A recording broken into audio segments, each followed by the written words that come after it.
السلام عليكم ورحمة الله تعالى وبركاته، كي دايرين؟ لاباس عليكم؟ نتمنىكم تكونوا على خير وبخير وبصحة جيدة يا ربي. واش مبروكة بالصحة والسلامة وباش ما تمنيتو إن شاء الله. في هذا الفيديو بإذن الله غادي نشارك معكم طريقتي في تحضير عجين الصابلي.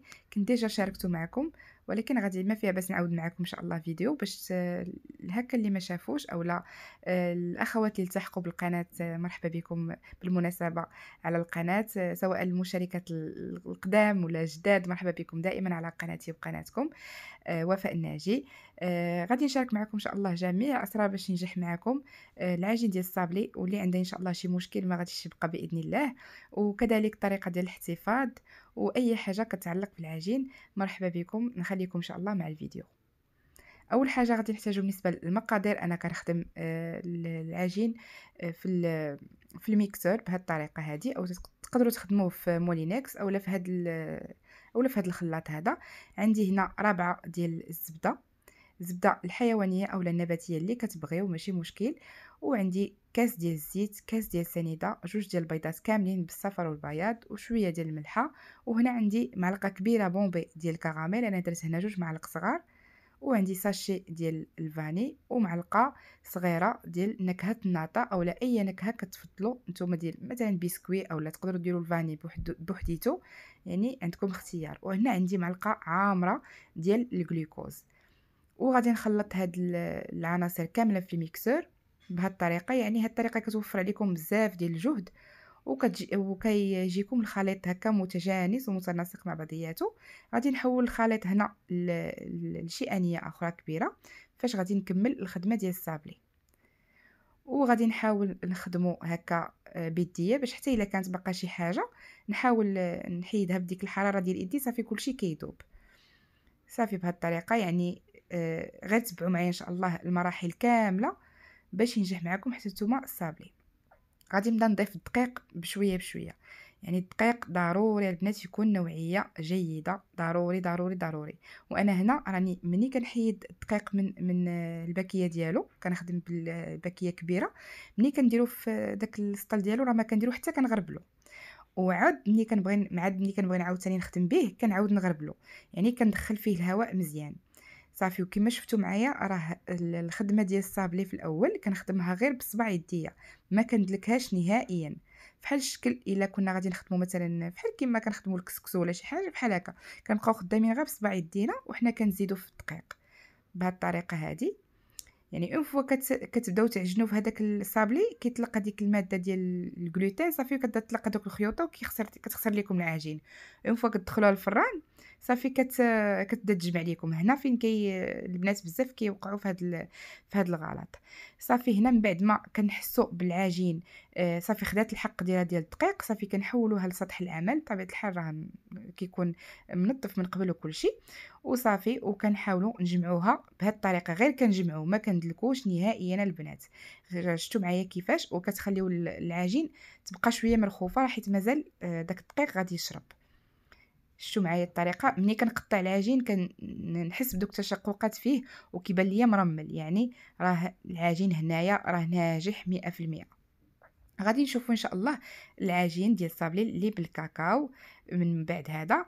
وبالنسبه لطريقه الاحتفاظ، انا راني ملي كنبغي نديرها في المجمد اولا ملي كنبغي نديرها في الثلاجه كنعلمها، حيت بحكم كيكونوا عندي عجائن اخرى ديال حلويات اللوز ولا شي حاجه، وملي كيجمد العجين ما كتبقاوش تفرقوا ما بين هذا ما بين هذا. يعني ضروري تخليو شي ورقه هكا من الفوق باش تعلموا العجين ديالكم.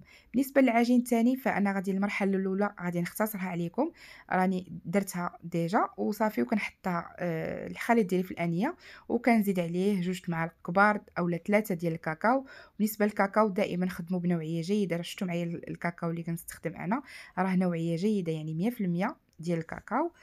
صافي كنخلط هكا بواحد الخلاط يدوي اولا بيدينا حتى كنتحصلوا على داك اللون اللي بغينا ديال الكاكاو. عاد كنبداو نضيفوه في الدقيق، يعني حتى نعرفوا داك اللون اللي بغينا هو هذاك. صافي عاد كنبداو نضيفوه في الدقيق، حيت ما غاديش نبقاو مازال نقدروا نخدموه ب...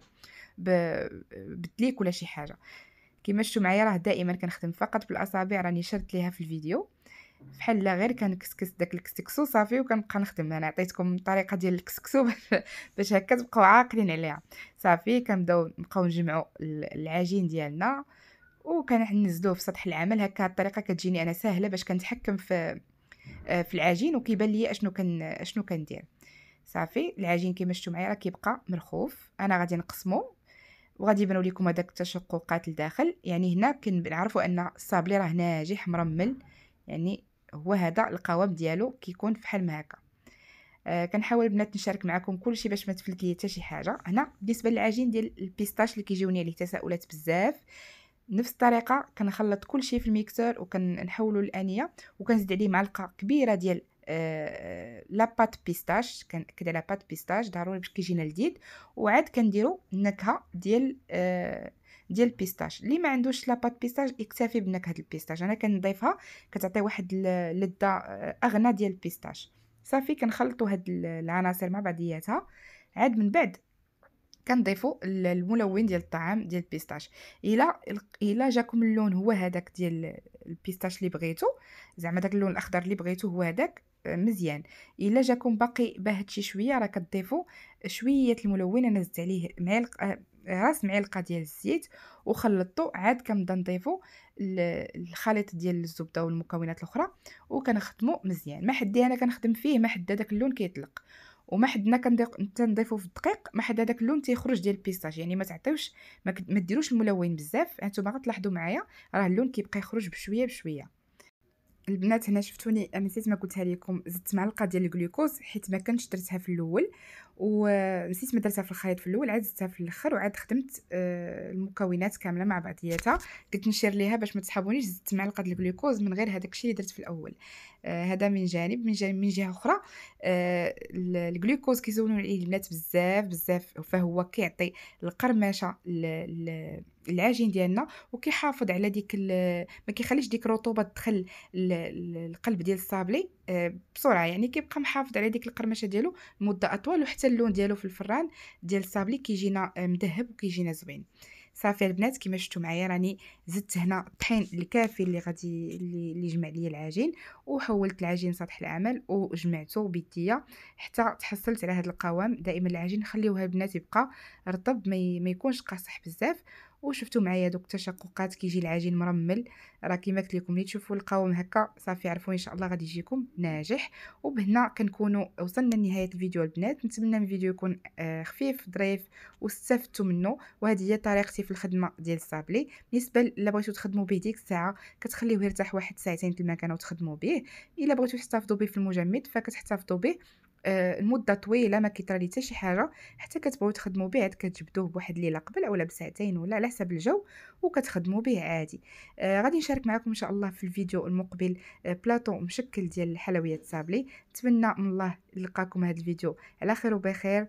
كنتمنى لكم دوام الصحه والعافيه. الى اللقاء.